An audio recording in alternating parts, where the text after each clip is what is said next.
tell you what, man. So And that's nothing totally about that. true. I mean, like, if you looked at Alameda's portfolio, and I looked at it and I said, why haven't I not invested in any of the DeFi protocols? And it's 100%. All those protocols that Alameda invested in was fake DeFi. It was as simple as that. They were bullshit projects that did nothing, but pretty much still uses funds. Maybe there were one or two that did something, but most of them were fake DeFi projects that were promoting themselves as real DeFi projects. If you look at real DeFi projects like Uniswap, as an example, you don't see them getting an Alameda, VC investment. So I'll just tell you guys really quick what real DeFi is. It's really extremely short. There's no admin keys, which means the contract is permanent. You can't change anything.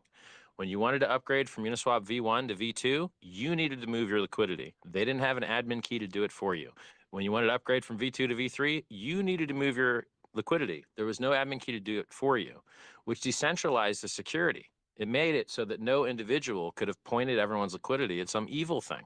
That's a better design process. In HEX, we don't ever ask for permission for anything.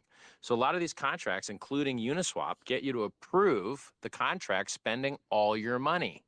And if there's a proxy hidden in the contract... Honestly, Richard, I understand you want to promote HEX, but No, I'm not. I'm telling you about... This is not the time to use... I'm not promoting HEX. I'm telling you about superior, trustless, risk-free design processes. But Richard, we've telling heard you this so many times. No, you're not. No. I understand more about smart contracts than you, and I'm telling you something important. You're not listening.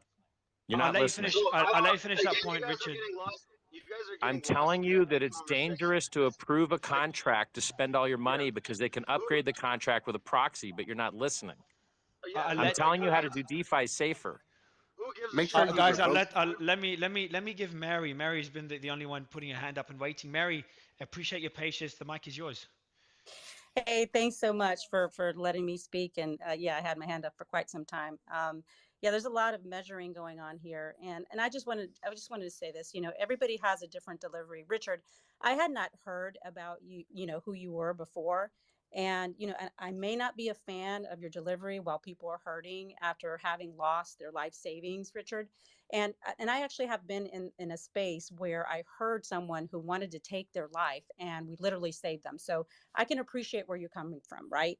But I'm smart enough to recognize that what you're saying is really good advice for people in this space. And I'm learning every single day, and I'm looking for people, that, and I think a lot of people that are in this room are listening because they're learning. And this is a great panel that's up here. Mario, I applaud you, Kim, for putting this together because we're all learning in this space.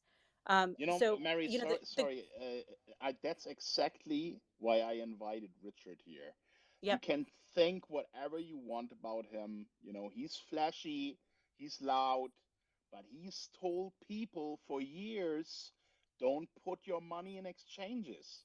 And if people would have listened to him, they wouldn't now have to deal with this drama. And it's right? more than exchanges, guys. We lost billions of dollars to bridges as well because bridges are obfuscated counterparty risk. And guys, I've got a nice topic. I'm gonna mention something that someone tweeted. I'm going through the comments from the audience. Can we please talk about how useless crypto auditing companies are with such big damage? How the fuck they didn't notice the big hole? Why are they called auditors for? Who can retail trust? So, and we brought that up, Chet, you brought that up as well, that the same auditors that work with FTX also work with other exchanges that we mentioned yesterday. Maybe is a good, we could bring up the systematic risk. Hey, Mario, if I can finish my thought on Richard. Just a second, please. Yeah. That's what I just wanted to say, Mary.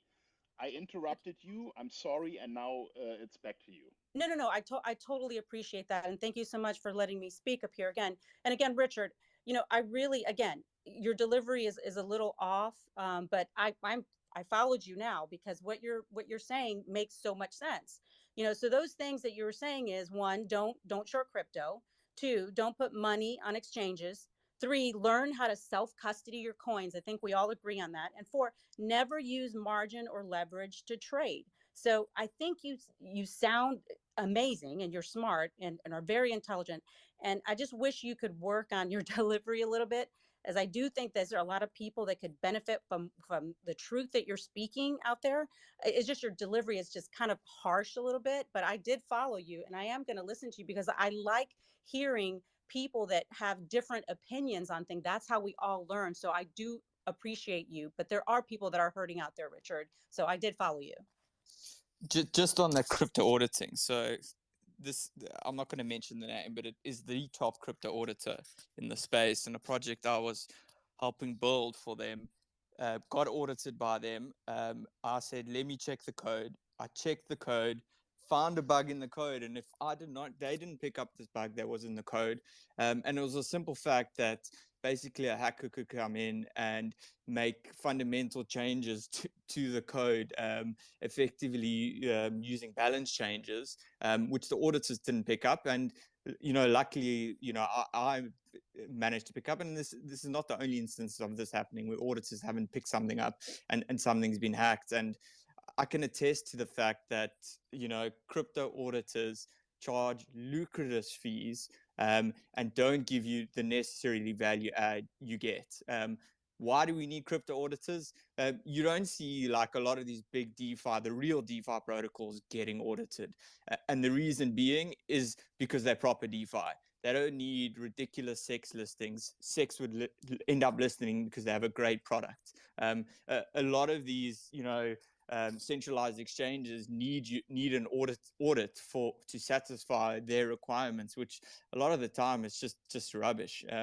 And kind of lastly, Richard, on a lighter note, I'm not sure if you saw the video of the dev where he says how much you actually suck. I think it's quite lighthearted. I don't think you're. I think I suck a lot. About the exchange earlier about auditing. I think auditing does its purpose and its intention at the front end, right? The issue where all these fucking companies keep getting screwed over is when they start working on bridging their assets over to other chains as well as to other EVM like all the rugs and all the crazy shit that's happening, in my opinion, is not an audit problem, it's a bridging problem. Like they're easy to exploit and nobody solved that yet. I think bridges, at least on the DeFi side, is where everyone keeps getting fucked. So the way to reduce your bridge risk is the same way that you should be reducing your transactional risk. And I've never heard anyone else talk about it, but it's such the easiest thing ever. So let's say you want to trade with someone that you don't trust. What you do is you just trade a little bit, and then a little bit, and then a little bit, and then a little bit. And they can only screw you for the last trade. So if, for instance, you want a fiat on-ramp to crypto, you send a little bit to the exchange. You take your crypto out. You send a little bit more. You take your crypto out. You send a little bit more. You take your crypto out. They can only screw you for the last cent. And the same way works with selling. You want to sell your crypto? Send them a little bit, sell it. Send them a little bit, sell it. You might 10x your transaction fees, but you also 10x less your risk. That's a really good deal. Because a lot of the people, like the last guy's comment, they'll be like, oh, well, they're audited by Certec or whatever, right? Okay,